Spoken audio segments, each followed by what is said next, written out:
Hi guys, I'm Yvonne, as Nia said, and today I just want to kind of give you some ideas and some ways that we can stay active and talk about the difference between what physical activity is and what exercise is, because they're not the same.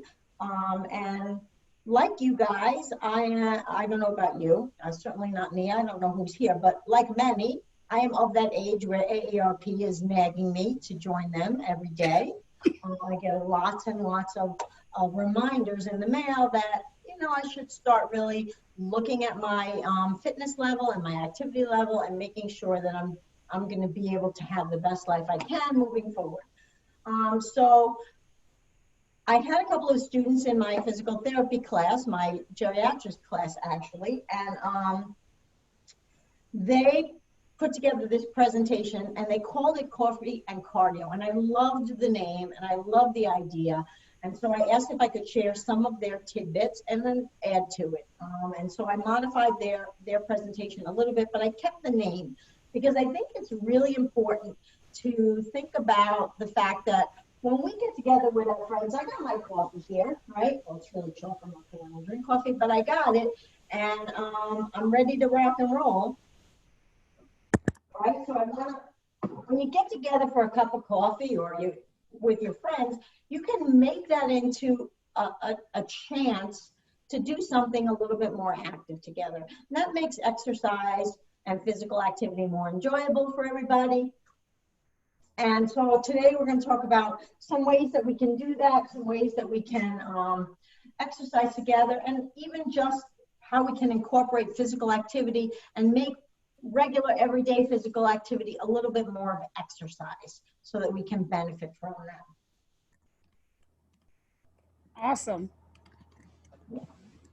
If I could change, there we go. All right, so you can change the slide, please.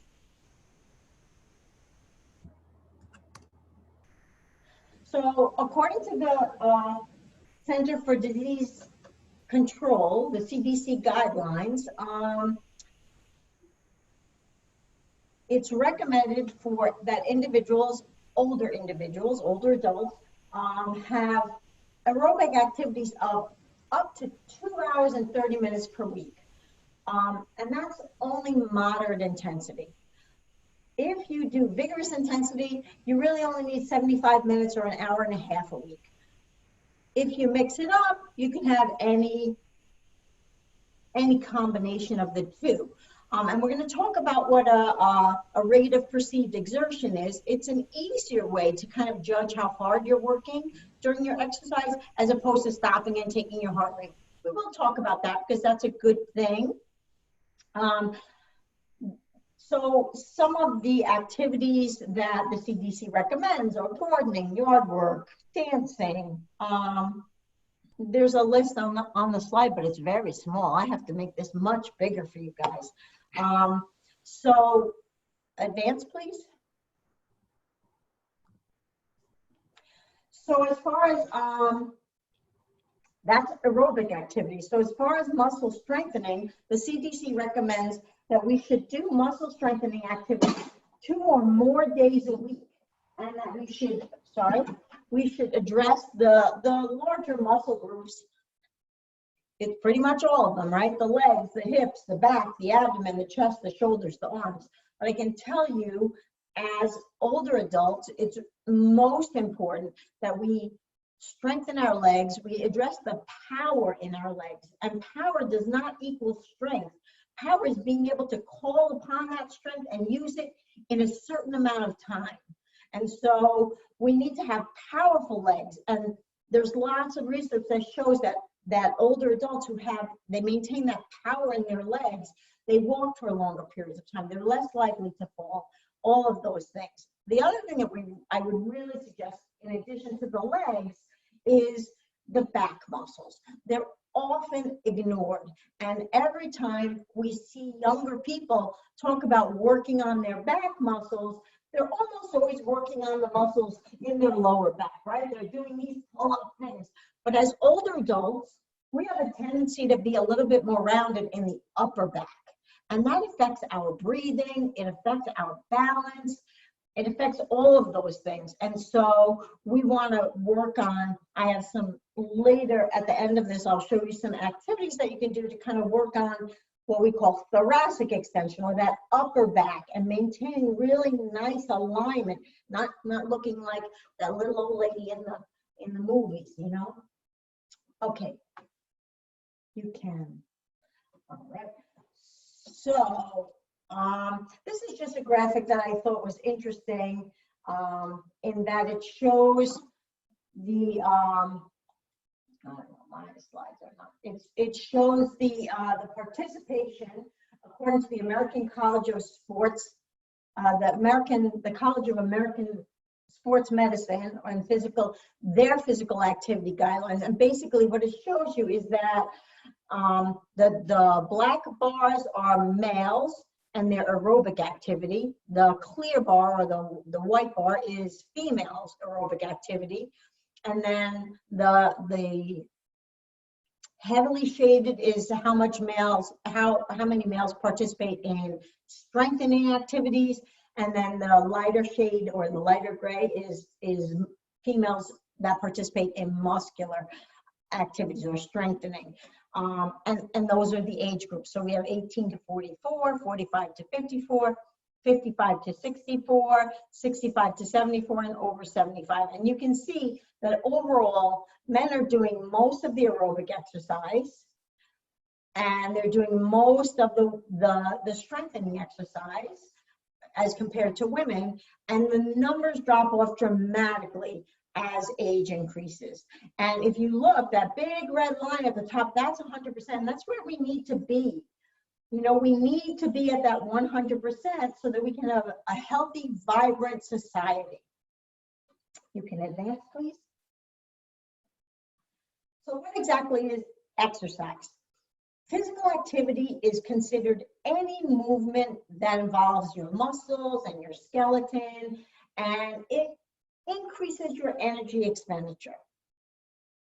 But physical activity is also considered usual activity. So while you are working, you are burning calories and you are working your aerobic system, your body can adapt to that, right? If I always walk, you know, at the same pace every day from my mailbox to, you know, the end of the road and back, my body will get used to that, and it will become a usual activity, and it won't really, well, I'm not saying stop, because I certainly want you doing anything that gets you moving. It's not going to be as beneficial after a period of time when your body kind of acclimates to that.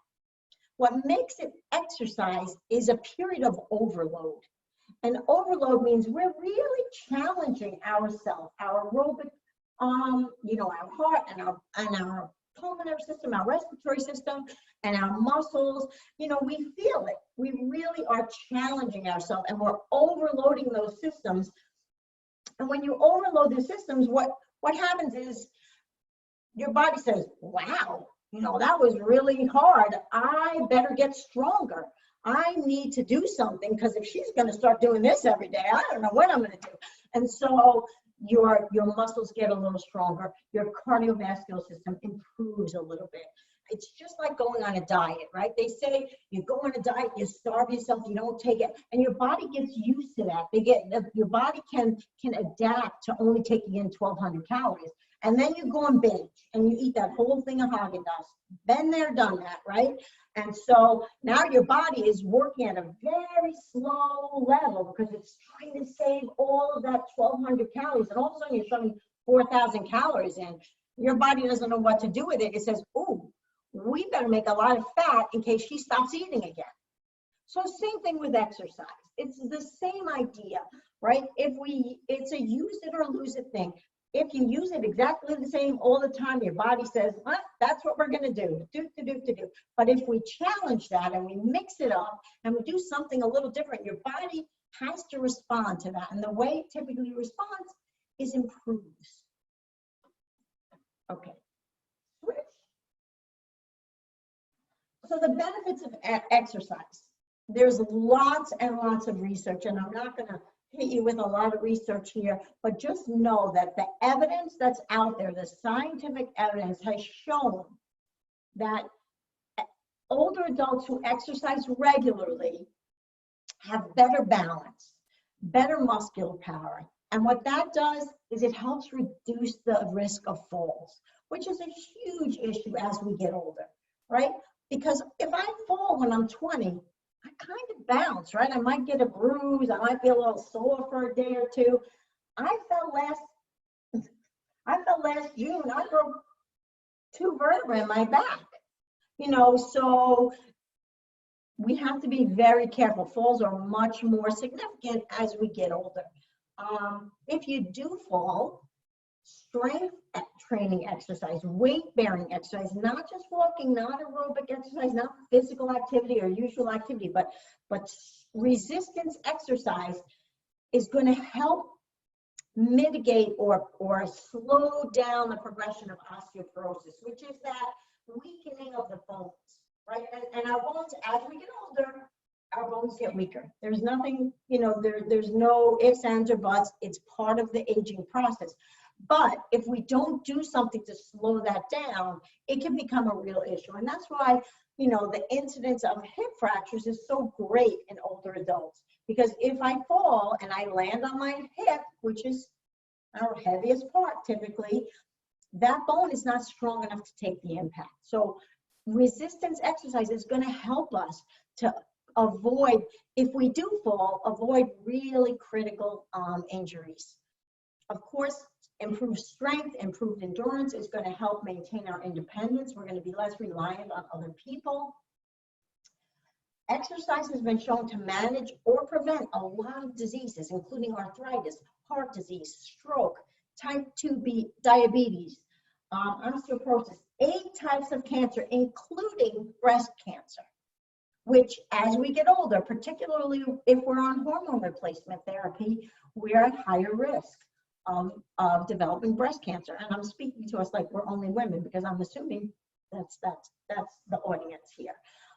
So increased energy allows us to participate more in life, right? We can be active participants in our lives.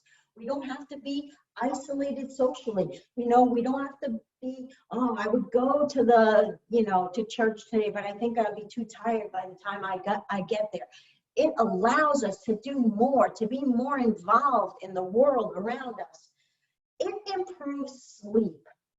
So there is definitely research that shows that as we get older, we begin to develop some sleep disturbances. Our wake cycle gets shorter. That's why older people tend to nap throughout the day. So our circadian rhythm, our regular inherent day to night kind of rhythm that's in us is a 26-hour rhythm. We have changed that to 24 hours because that's just what suits us. And we change it based on activity, turning the lights on at 6 o'clock in the morning, even though it's dark. So we cycle at 24 hours. As we get older, that cycle shortens and we start to cycle in shorter periods. So a day to our body feels like it's only 12 hours. So we get to noontime and we really need a nap. Exercise improves that. It helps to lengthen or maintain that circadian rhythm. It also helps to make us tired so that we don't have trouble falling asleep at night. I don't know about you, but oftentimes, 11 o'clock at night, I'm like wide awake. Maybe if I exercised earlier, I wouldn't be wide awake. I would have spent that energy and I would be ready for bed and for sleep. And so I wouldn't recommend you exercise right before bedtime because that kind of increases your metabolism and wakes you up a bit. But if you exercise throughout the day, that's going to help with your sleep. Exercise has also been shown to decrease an individual's anxiety, their stress levels, and their depression. And that depression piece is really critical. And all of the things that I've already mentioned can also help mitigate those signs and symptoms of depression. And so oftentimes, especially if we live alone, we tend to have some issues with being sad or being lonely. And this is one way, this coffee and cardio is one way to kind of prevent that. Slide, thank you. Another benefit, healthy weight, right? Controlling your blood pressure. As we get older, blood pressure rises. It definitely rises. It doesn't matter whether you take really good care of yourself or not. It's part of the aging process. A typical older adult, their blood pressure is in the 140/90 range. There's lots of studies that are looking at why they think that is, but oftentimes when we're kind of not old yet, but we're on our way there and our blood pressure is starting to creep up, we get put on medication, on statin medications, right, to manage our blood pressure. Wouldn't it be nice if we could use physical activity and exercise in addition to healthy eating to kind of manage our blood pressure instead of putting another chemical into our bodies? So let's think about that, right? Increased muscle mass and physical activity. There are many new studies that have shown that exercise can decrease that cognitive decline. It can slow down that process of forgetfulness and memory issues that we typically see in older adults. Is it going to cure Alzheimer's? No. Is it going to cure dementia? No, but it could slow those things down. Horowitz et al.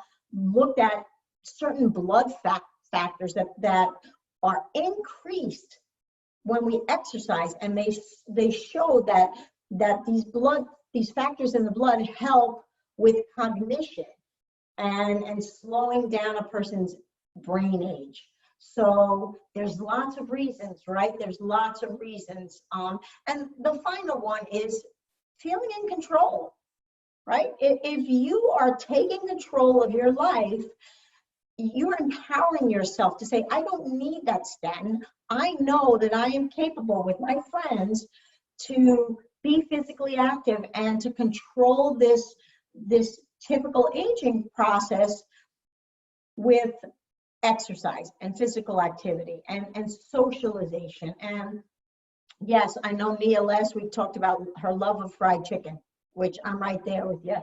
I love my fried food. I love fried chicken. And I don't know about Mia, but Mia, her son Aaron, and I have a love of ice cream. So I have all of those same issues with nutrition. So I'm not saying that you can't eat yummy foods. I'm just saying that, you know, we have to be a little bit mindful about what we're putting in. And if we're putting it in, we've got to get it out somehow. And so maybe we increase that physical activity that week because we know there's a big barbecue coming this week or a big potluck, and so, you know, we're preparing for that.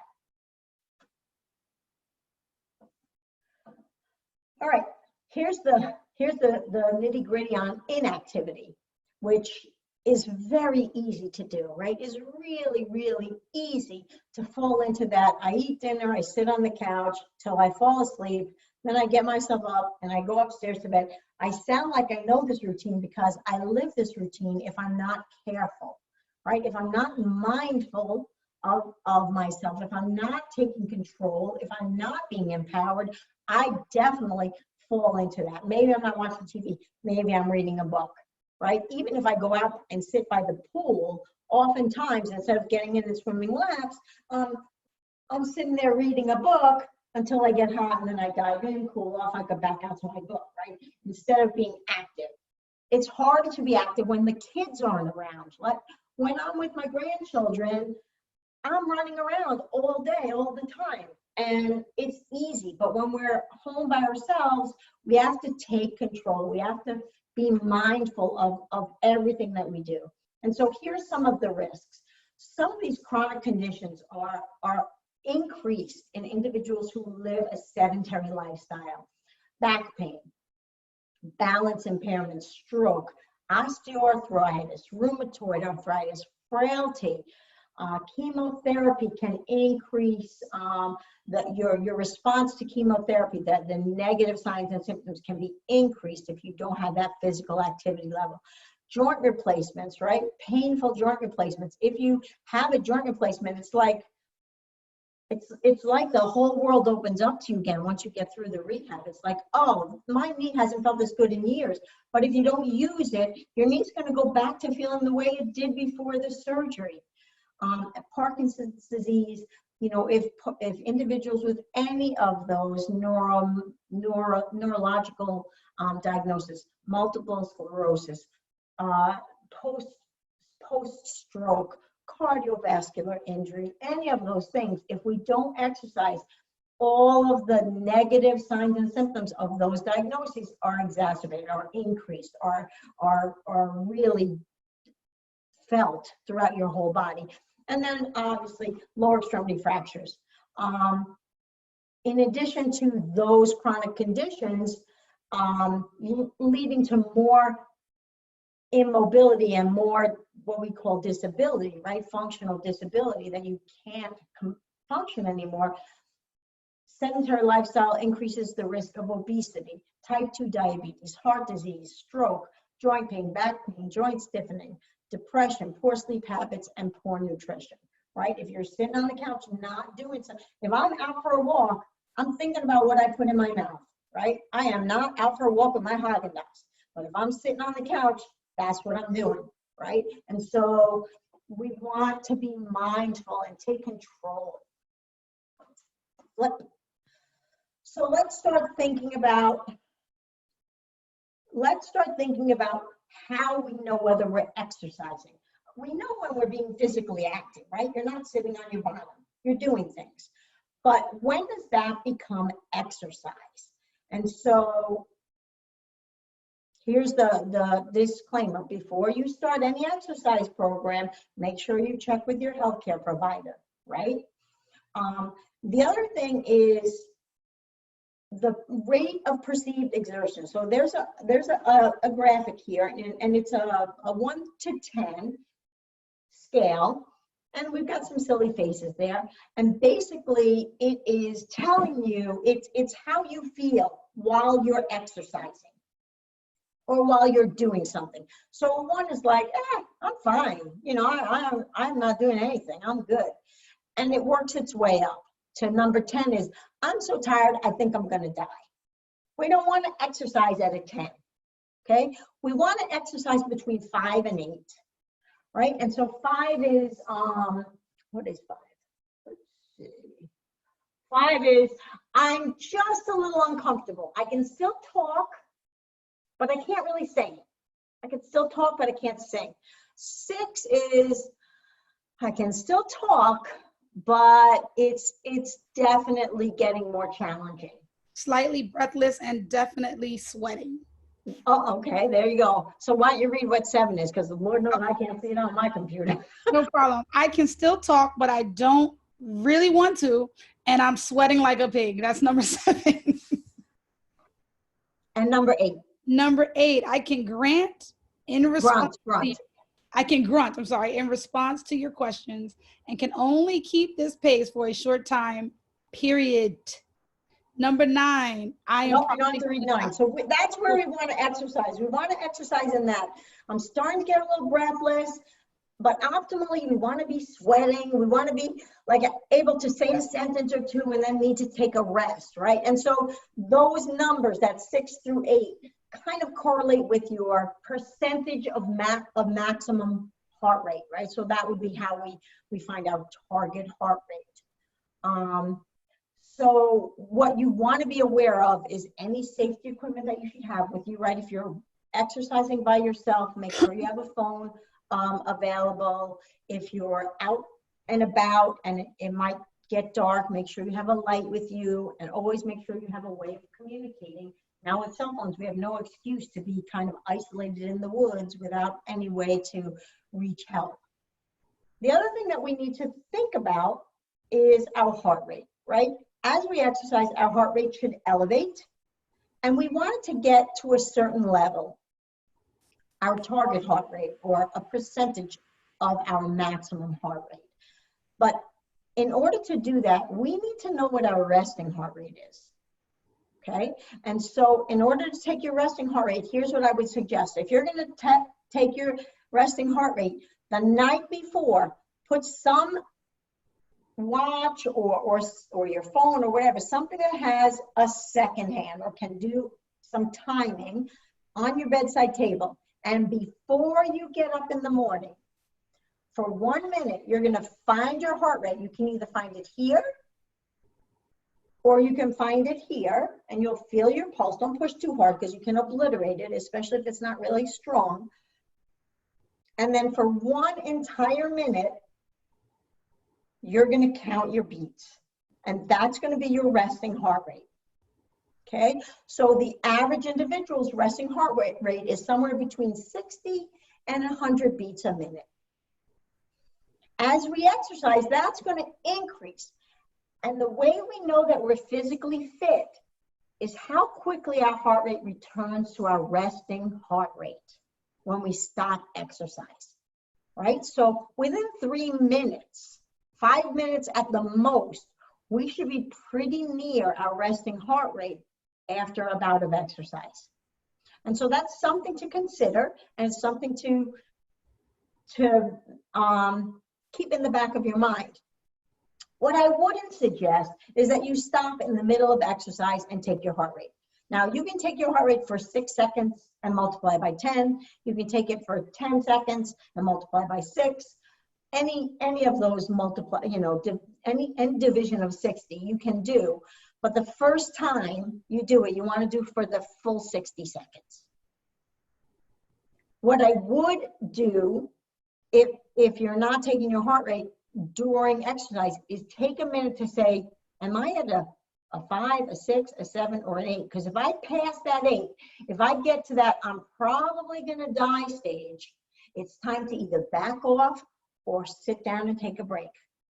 Okay? All right, let's move on. Can I ask a quick question? Yeah.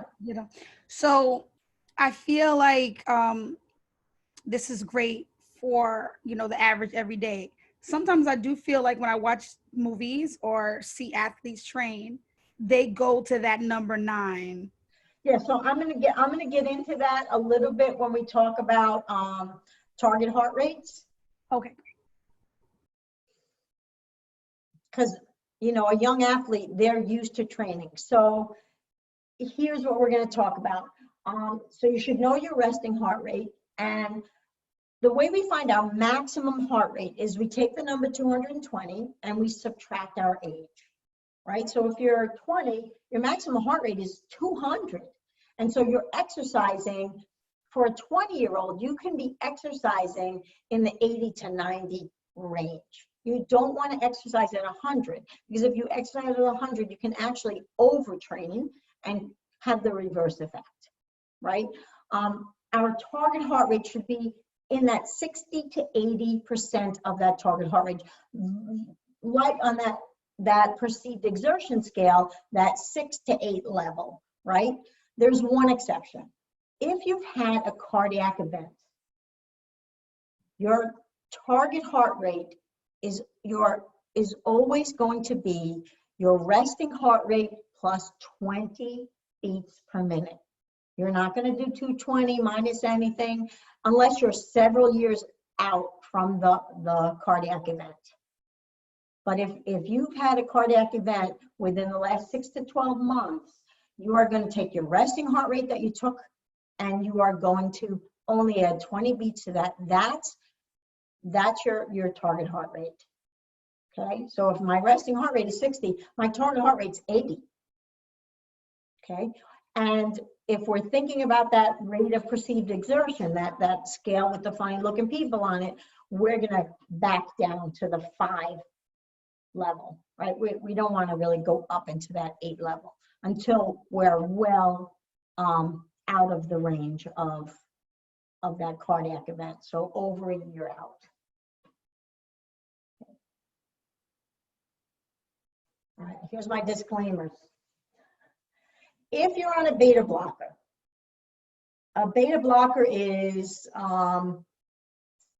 it's low pressure and it's usually used for blood pressure. So any of those blood pressure medications, what that does is it lowers your heart rate. It keeps your heart rate from getting elevated. And so even when you're exercising, you may be exercising and you're not getting to that target heart rate because this medication is preventing that from happening. So if you're on a beta blocker or any medication for your blood pressure, for hypertension, you are going to use that rate of perceived exertion rather than heart rate, because you're going to feel it. You're going to know, oh, I'm having trouble breathing, but your heart rate may not have gotten up to what you calculated as your target heart rate. Okay, so make sure that you talk to your doctors if you're on any kind of medications where they could impact your ability to exercise or your ability to determine how hard you're exercising. Okay, if at any point during an exercise session you feel dizzy or discomfort, stop. Nobody is holding a gun to your head saying you got to finish this 20-minute session. You stop, because your safety is the most important thing. But I will say, it's easy to convince yourself that you're having significant discomfort because you haven't exercised in a while. And so I wouldn't say stop forever. I would say stop, take a break, get back into it, right? Because we're not going to improve if every time we feel a little dizzy. I'm dizzy all the time, but if we feel a little dizzy, we stop altogether, or we start to feel a little burning in our muscles. Oh, I can't do this anymore. I'm done for today. No, be done for 5 minutes or 2 minutes, and then get up and try and continue. Exercise intensity, it has to be intense enough that your breathing is affected, that you're working, you feel like you're working. It needs to be challenging, right? You shouldn't be able to, hey, Sally, how's it going? You shouldn't be at that Zumba class chit-chatting with the person next to you. You should need to be doing that during breaks between exercises, okay? So obviously, I want you to stop exercising if you feel that your rate of perceived exertion is above an 8. That means you're grunting, right? Somebody asks you a question and you can't answer it, even with a single word. You're like, oh, okay? You're gonna stop. If your heart rate rises anywhere near or above that maximum heart rate, that's 220 minus your age. If you start to feel lightheaded or dizzy, if you are sweating and it's a sweat that's not typical. You know how you sweat when you're outside working in the garden, or when you're walking on a hot day at the beach or wherever. You know what that sweat feels like. There's a different kind of sweat where you're sweating excessively, and you may actually feel cool and clammy. That's something we don't ever want to see. You're going to stop exercising. And if ever you feel nauseous, stop exercising. There's nothing fun about having to run to the bathroom because you are feeling nauseous. So interesting, while we definitely need energy to exercise, we don't want that energy right before we exercise, okay? So make sure you're not eating and then going to exercise. So eat, like they used to say, don't go in the pool, until an hour after you eat. And it's really more about don't exercise right after you eat, because your body isn't prepared to exercise right after you eat. All of your blood is going to your digestive system to digest that food. So you're not going to be able to exercise optimally because there's not going to be the blood flow to your extremities or to your muscles. And if there is, you're going to get indigestion because you're not effectively digesting what you ate. So other things to consider. If your heart rate, your resting heart rate is over 100 beats per minute, go to your doctor and let them know that. We're not going to start an exercise program. We're going to go to our doctor. If your systolic blood pressure, that's the top number, is over 200 millimeters of mercury, you need to get clearance from your doctor before you begin an exercise program. Or if the bottom number is over 120 millimeters of mercury, you want to go to the doctor and let them know that and make sure you are on board with a proper exercise program, okay? If you're a diabetic, exercise can change your blood sugar levels, especially if you haven't been exercising in a while and now you're starting to exercise. And so you may want to make sure that you have insulin handy and a way to monitor your blood sugar if you don't have one of those fancy monitors that you just hit. I like that one where you just hit your phone on it. But so until your body is used to exercising again, your insulin and your blood sugar levels may need some monitoring a little bit more closely. All right, so let's warm up. So Neil, I'm not sure if you click on the icon there, if it will turn on or not.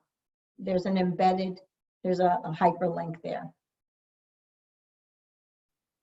I think I need to go to the PowerPoint and do it. So I can do it because I'm in the PDF. Oh, yeah, it won't do it on the PDF. Okay, no problem. We'll fix it. So when you're meeting with your friends and you're going for coffee, you sit, you chat, you have the coffee, put on some music.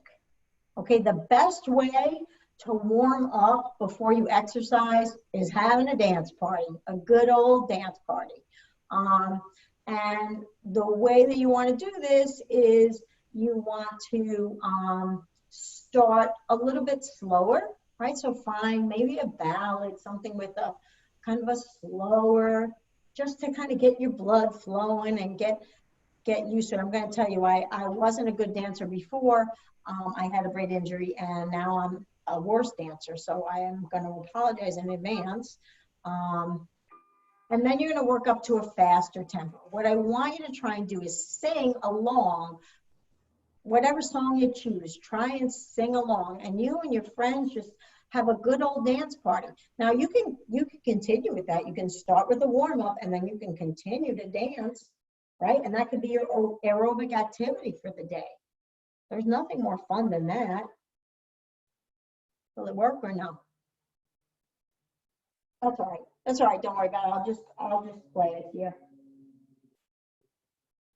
So one of my favorite songs to warm up to. It's playing, Yvonne. Oh, Hey, this is Kwame Onwachi, and I've teamed up with Remy Martin. it is playing, but it's a commercial. Let me just play this one. Okay. So this is my favorite warm-up song because it forces you to do some moving, right? It's not playing very well on my computer.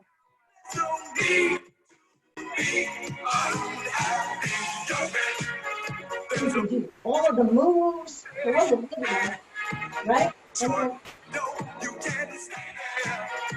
just move your arms, whatever you want to do, right? And then now you know this is coming, right? YMCA. So the next time I'm going to do C in the other direction. So I'm getting that stretch, right? So you can stop it. So that's just an example of how you can use music to get your aerobic activity in, okay?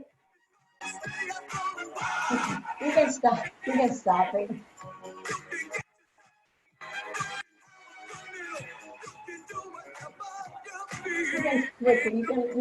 it and go to the next slide. I have some more warm-up. So if you have some balance issues, we can exercise using a chair. I don't know if any of you remember Jack LaLanne. I remember when I was a kid, my mother used to do Jack LaLanne every day, and I had my little chair and she had a big chair. And so if you want to dance or you feel silly dancing, you can hold on to the back of a chair or a countertop and just do high knees, right, for warming up. Okay, so if anybody wants to join me, high knees. Ooh. Okay, and you just want to do 30 seconds of this, right? And we're getting our lower body warmed up. Okay? And you can do it nice and easy, nice and slow. If you're really, really fancy, you can kind of jump. Okay? And that's your warm up. Now we're going to warm up our upper body, and we can do that sitting or standing, right? And we're going to do just your basic reaching. Going to reach, try and get your elbows as close to your ears as you can. And then instead of thinking about bending over, I want you to think about reaching up and bringing your arm down. So really feel the lengthening in your side, right? Up, reach up, get long and over, right?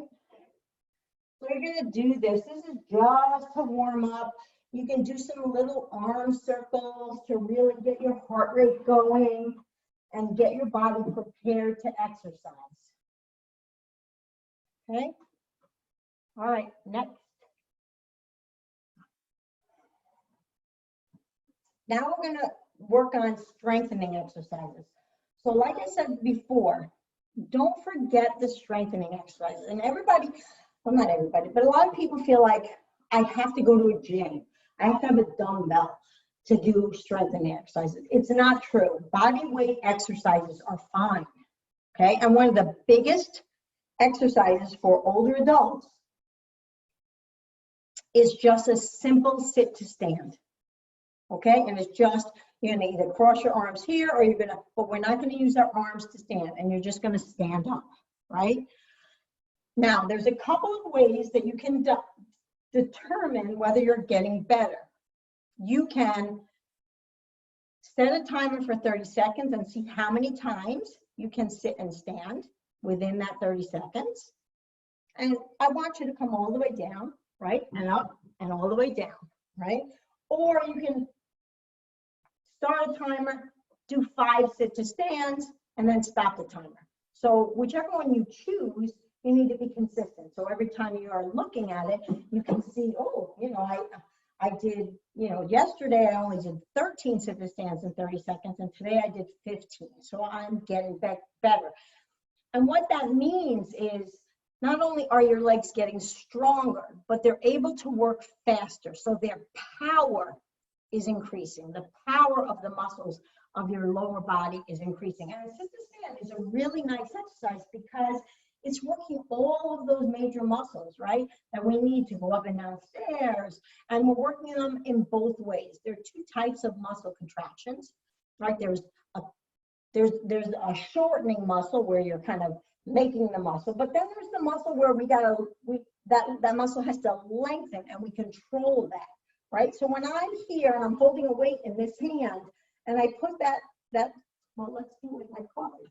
If I'm holding the coffee here and I go to put it down, I'm not using the muscles on the back of my thigh. It's as big as a thigh, but I'm not using the muscles in the back of my arm to put that down.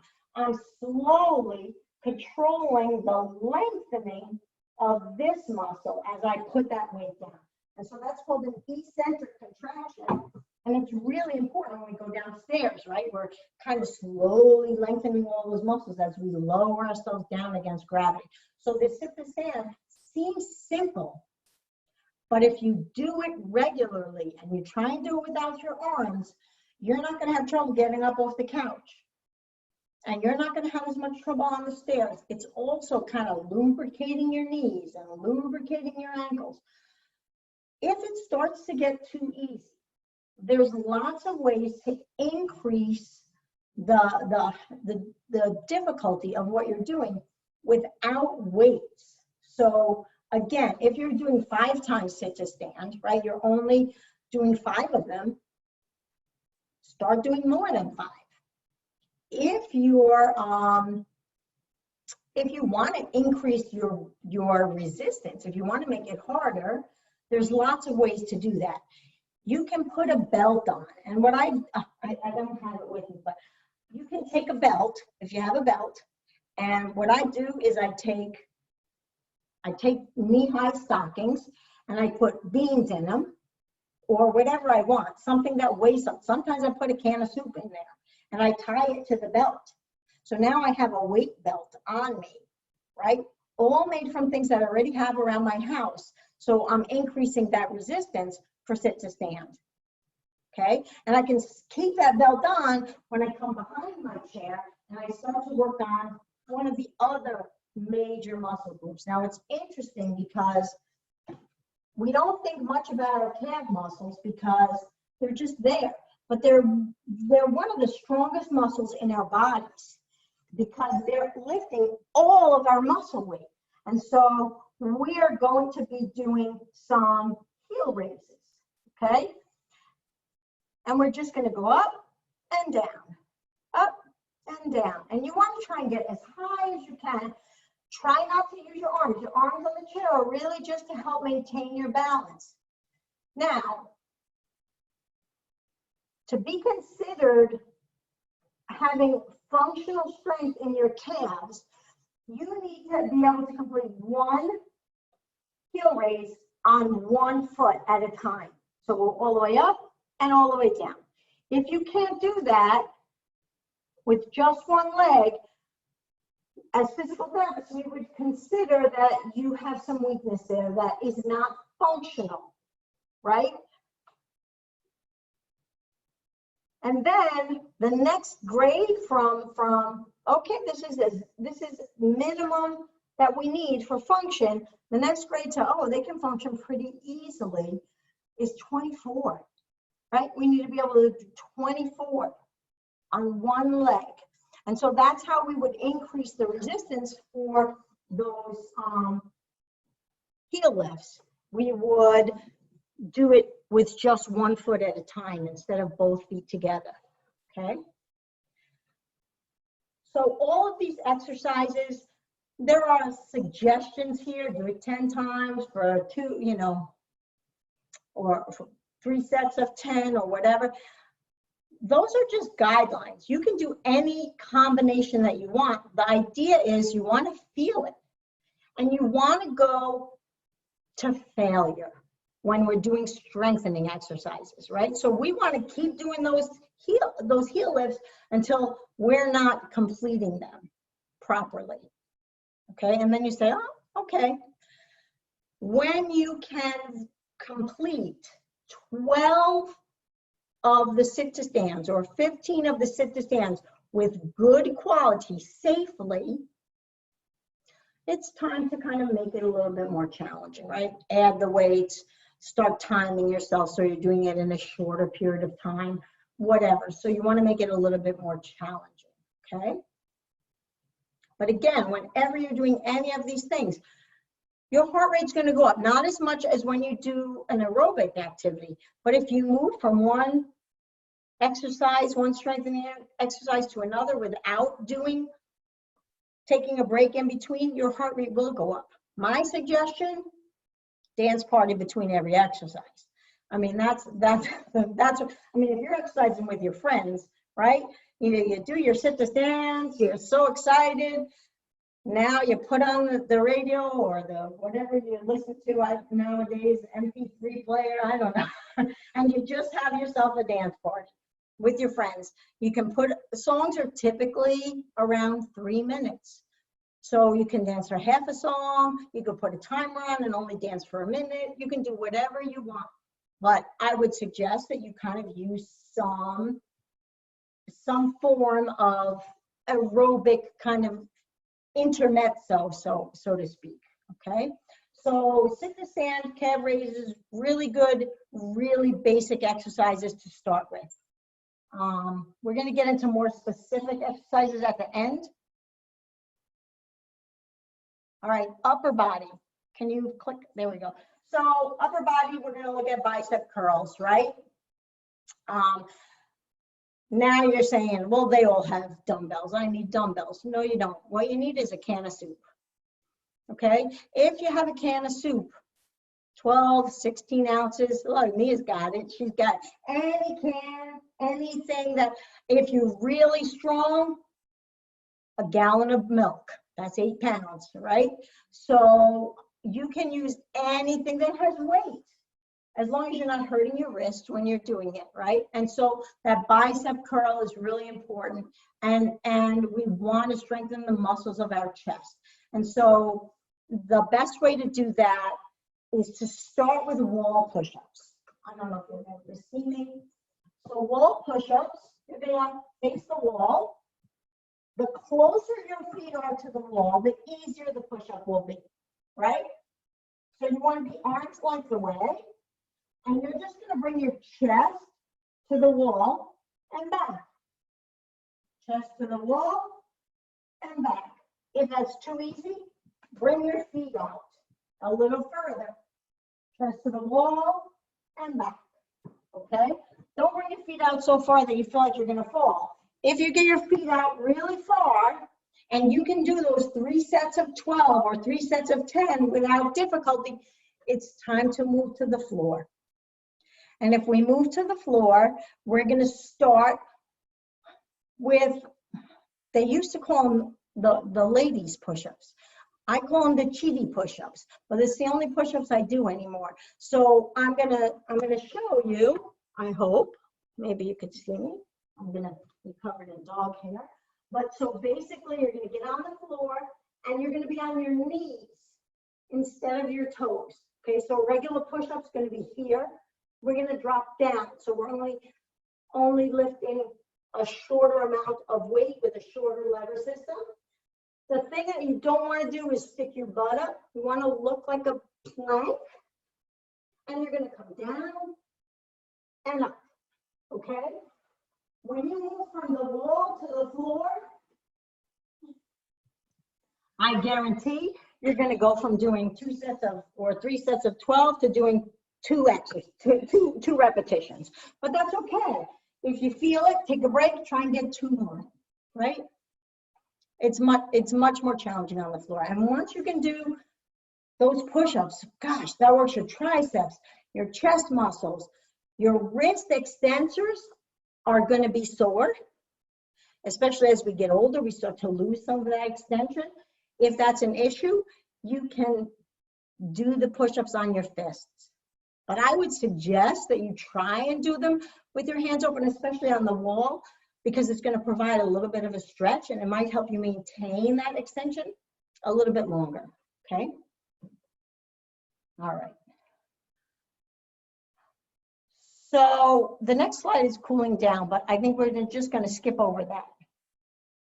I'll show you cool downs at the end. I just want to show you some task-specific exercises. So if you're having trouble in bed, right? If you get into bed and you can't get comfortable, or you can't get up out of the bed, or you slide down on the bed, you can't get yourself back up. The muscles that we use primarily for moving around in bed and getting up from lying down are our abdominals, our tummy muscles, the muscles in our back, and our gluteus maximus, the tushy muscles. And so these are the exercises that I would suggest that you kind of focus on if bed mobility is one of your issues. And so the bridging progression, there's a picture up here on a basic bridge. I'll show you the basic bridge, and I don't have, oh, I have the ball here, so I don't know if I can show you that, but let's see. So the basic bridge, yeah, okay. So the basic bridge, the first thing you want to do is pull your belly button into your spine, right? Make sure that you don't have any room under that lower back. And you're going to try and maintain your pelvis in that position and just pick it up, okay? And the way you do that is you're squeezing those tushy muscles, okay? So the next picture has you doing just one leg, which is really hard, okay? If that's too hard, there are some things that, it's hard to talk when I'm down here. If that's too hard, there are some things that you can do to make this more challenging. When you're holding the bridge, you can kind of tap your legs together, or you can twist your pelvis, right? So that your tummy muscles are working a little bit more before you go down, before you move to that single leg bridge. Now the picture they have is the opposite of what I'm going to show you. But another way to do a bridge is on a ball. And this is more challenging because the ball isn't stable. It can roll all around.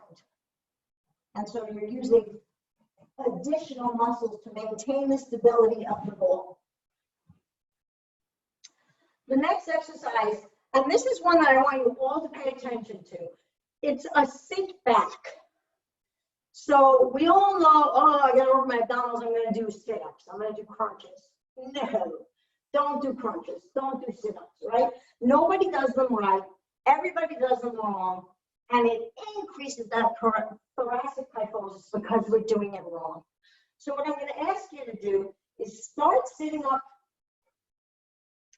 with your knees like in the picture, and your back nice and straight. Keep your hands out, and you're just gonna lower yourself down, keeping your back straight as low as you can go, and hold it.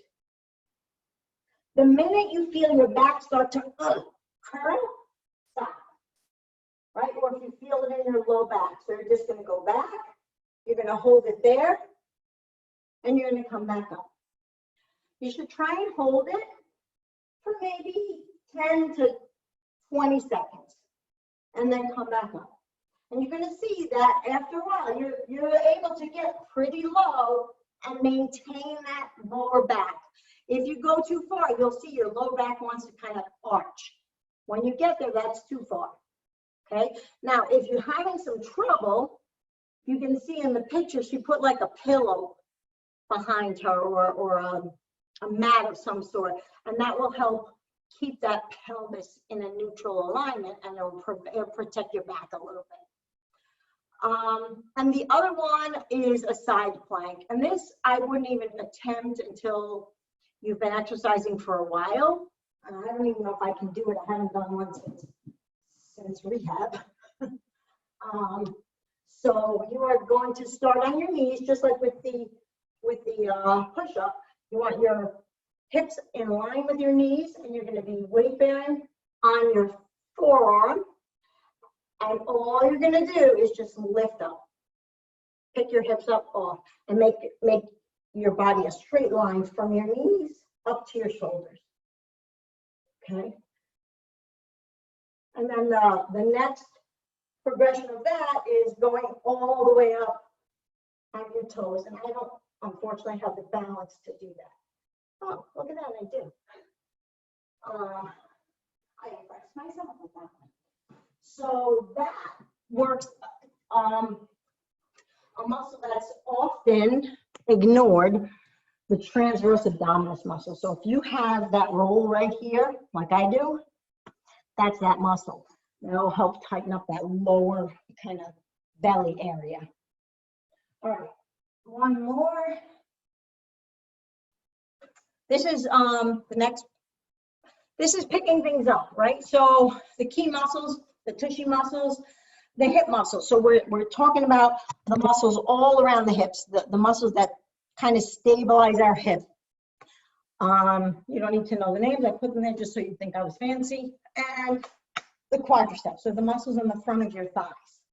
The best exercise we already did, sit to stand. Sit to stand. Now, if you're doing well with your sit to stand, you can move into squats. And so squats are the same thing as sit to stand, only we're going to just go a little lower. Okay? When you do a squat, you can use your something for balance, countertop, chair, whatever. You're going to really stick your tushy out. We don't want to squat and have our knees go way far forward. So we're going to stick our tushy out and really come down as far as we can, and then back up. Now, if you have a little bench, I happen to have this box right here. I did the HIPAA stuff. So you can put something so that you can go down and kind of just tap it and come back up. So you know when you went far enough, right? Tap it and come back up. Okay, so that's squats. And the final thing is wall slides. And I think everybody knows what a wall slide is. It's kind of like one of those wall sitting positions, right? Now I put this in here for two reasons, and we're gonna see it again. I'm not in a good spot though. Before we start our wall slide, I want you to get your head on the wall. Right, make sure your back is touching the wall and your head is touching the wall, and that's an exercise for our extensors in our back, right? That's one way to know, like, oh, this is how I usually stand, but this is how I should be standing. Okay, so while you're here, before you start your exercise, think about your posture a little bit. And then, you know, you're just gonna slide down, right? Now, a slide means you're sliding down and you're sliding back up. So it's like a squat, okay? It's a little bit more supported, but there's resistance from the wall. So you may find it easier, you may find it harder. If you don't like the sliding part, if you can get down there and get your knees approximately, lower this down a bit. If you can get your knees approximately parallel to the floor and hang out here for a bit, have your coffee with your friends.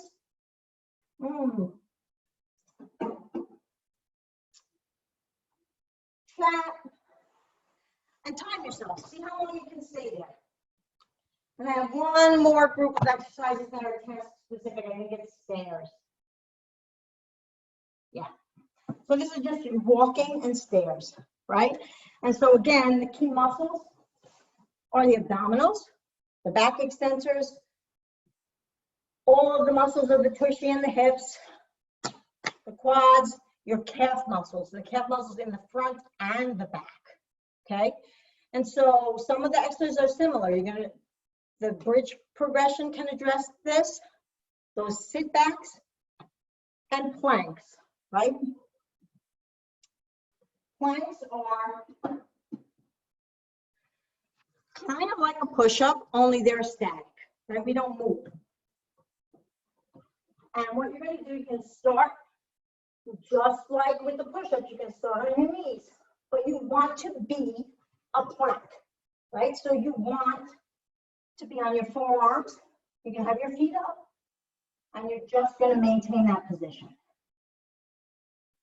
If you feel like this is too easy, put your feet down and be a plank like this. Notice my butt's not up in the air. I want to look like a plank. And the way to look like a plank is to engage your tummy muscles and your tushy muscles. And keep the middle of your body from sagging or poking up, okay? Just practicing stepping. Now, that sounds very boring, but you know what I like to do? I put on some Spanish music or Latin music or salsa music, and I do the cha-cha, right? And so I do step forward, step back, step forward, step back, step forward, step back. And then I switch, step forward, step backwards. Now, see, it's easy, right? And it is. But I was holding on to a chair because I have some balance difficulties. If you have balance difficulties, start holding onto a chair and then work your way towards doing it without the chair, or work your way towards taking those steps a little faster. Get a little faster music, a little faster tempo. You can also start with no shoes on, then put on sneakers. So you've just added weight, probably close to a pound, right? By adding shoes. You can, if you have ankle weights, you can put them on. If you don't have ankle weights, you know, you can just increase the duration of doing the stepping. Heel raises, we talked about. Toe tapping, everybody has done the toe tapping. And this is really, really important, especially if you have diabetes or any kind of peripheral circulatory issues. You want to, not just this. Oh, I gotta go back, sorry. I don't want you just to tap. I want you to tap and heel up. Tap. So almost like rocking, right? So that's going to strengthen the muscles in the front and the muscles in the back of your calves. But the other thing that it does is it gets that what's called the skeletal muscle pump, right? And so if you think of our veins as like a drinking straw, the only way to get the fluid back up through the drinking straw is to squeeze. And so those muscles, when we use those muscles, it squeezes the veins and it pushes the fluid back up towards the heart. And there are little valves that once it's squeezed, it gets past that valve, it can't go back down. right? And so that muscle pump, activating, doing that rocking with your feet is one way to kind of help reduce swelling that you might tend to get. So even if you aren't having an exercise session, if you're sitting down with your friends having coffee and you're chit-chatting, there's no reason you can't all be doing these ankle pumps, right? And so that when you get up, your muscles are warmed up, they're ready to go, and you've done a little bit of something to kind of prevent blood and fluid from kind of pooling down there because you've been sitting. The other one is step downs, and I don't have a step here. I don't have a step here that I can. Yes, I do. Hold on a second. Sorry.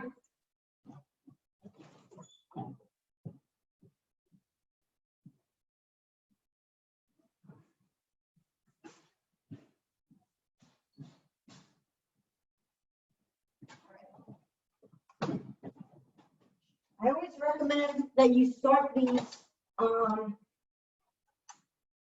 little steps. I always recommend that you start these on the stairs, but just for the video, I have a little step stool. And what you're gonna do is you're gonna step up and then slowly lower yourself down, tap, and come back up. Slowly lower yourself down and come back up.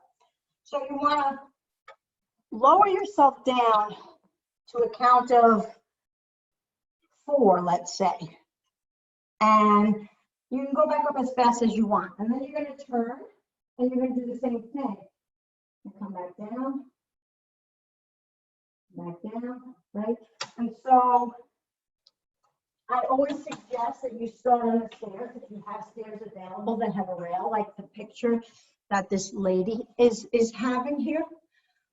So if the rail is on the right, it's going to be easier to do the right leg if you're doing this sideways. The active movement of lengthening your quads is going to be the same whether you do it to the side or to the back. The difference is the active muscle group in the leg that's going down, right? If I'm going down to the back, I'm going to be using my big tushy muscles, right? Because I'm going to hold my leg up back and down. And if I'm going to the side, I'm going to use the muscles on the side of the hip. But the muscle is to focus on, the movement is to focus on the quads for a stair negotiation. All right. So I have more, but let's stop here and go to skip 2 slides. So keeping your back healthy. The importance of, can you go back 1 slide? Yeah. So the importance of back extension. So look at these pictures and see if you recognize anybody that you know in them, okay? Or if you feel like you might be on your way towards becoming them. There's a lot of reasons why, particularly women, as we age, tend to get that, what we call that matron's hump, right? That rounding. Sometimes there's the matron's hump is usually like a big lump up at the base of the neck, and then it goes. So the reason we get that is because of the changes in our bones and the changes in our skeletal alignment as we age. But we can do something to prevent that. And the thing that we can do is we can make sure that we keep the mobility and the strength in the muscles that straighten our upper back. That forward head, this is called a forward head posture, right? That whole forward head posture with rounding or kyphosis of the upper back. Pardon me, it leads to head and neck pain. When you're out here, it's very challenging to swallow. Not only that, but that position opens your airway, so you're much more likely to aspirate or have food or drink go down the wrong pipe. It makes breathing difficult because we're squishing our rib cage and our lungs can't expand. You can't get comfortable when you're lying down because you have pressure points. Your balance is off because now your center of gravity is all out of alignment, and the muscles that we use to balance, they're not really effective anymore because they're all out of alignment. They're They're not where they were designed to be. Visual deficits, right? So I go from looking at the world here to looking at the world out of the top of my eyes. And so that's going to really impair my vision. And of course, all of that will lead to the fact that you just don't want to do stuff. It's harder. You're afraid you're going to fall. There's a real fear of not feeling confident in being able to go out into the community. And so we want to get rid of that. And so let's just quickly talk about keeping that back healthy, okay? And so these are some of the activities. Now, before you do your wall push-ups, I want you, oh gee, I didn't think this through. Let's go over here maybe. Before you do your wall push-ups, if you're standing here, I want you to take a step and get really almost nose to the wall. Can you see me? Yeah. And all you're going to do is slide your hands all the way up. And I want you to take your hands off the wall, hold it for a count of 10, and put them back. Take your hands off the wall, hold it for a count of 10, and put them back. Okay, so you're going to slide your hands up, bring them back off the wall, and count to 10 and hold it back. If that's too challenging, remember what I did before, where you're going to try and get your shoulder blades and your head, and then see if you can get your arms on the wall, right? Or you can bring them up from the side and slide them up and keep them on the wall, okay? And one way you can tell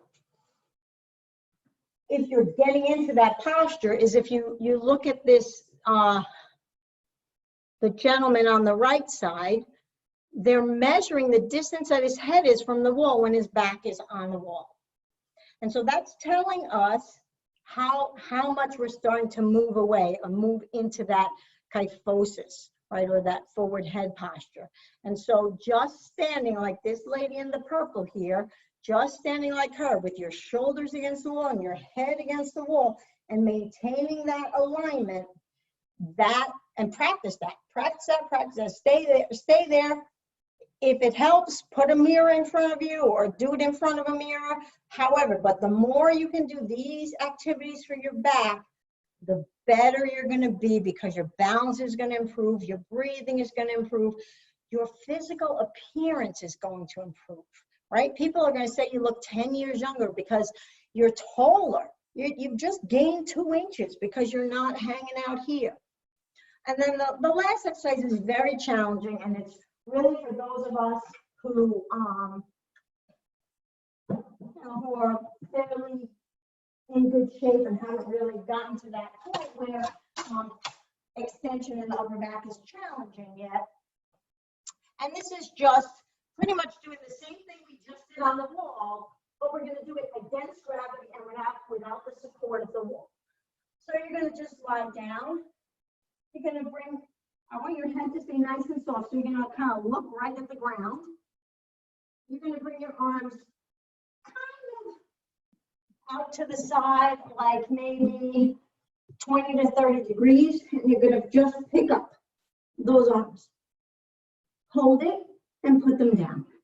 And what you're going to work towards is getting those elbows straight up by your ears and down. Okay? So that's harder. That's not the place to start. The place to start is on the wall, sliding those hands up and trying to get your hands off the wall. And of course, after you finish exercising, you should always do something to cool down. And in order to cool down, the best way is some stretching. And there's lots of stretching. The stuff I put here is primarily stuff you can do seated in a chair. So one of the things that you can do to stretch those hamstrings is a chair hamstring stretch. And all you're going to do is slide to the end of the chair. Let's put this leg out. Leg out with your toes up. I want you to bring your hands up over your head so you're nice and long, and then just come forward, bending at the waist, keeping your back straight. I'm going to show you the top part of that because it's really important. I want you to look like this. Okay, you don't have to get all the way down there. I don't want to see that, right? I want you to stay long, and you'll feel the pull behind the back of your knee. And then you do the other side.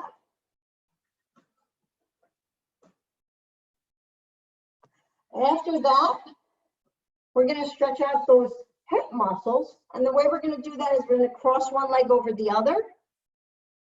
You can hold on to the chair. You're going to take your opposite arm and you're going to pull this leg over. Okay, you're just going to, let's see.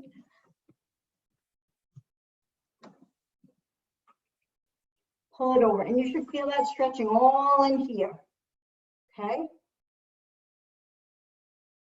If you want to get a little bit more of the gluteus maximus, put a little more knee flexion. Okay.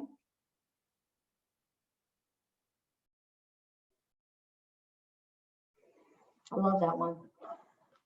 So hold the chair if you had some balance issues and pull the leg. Don't worry so much about twisting your body. Worry more about getting that leg to come over and across so you feel it back in your hips and your tushy. Okay.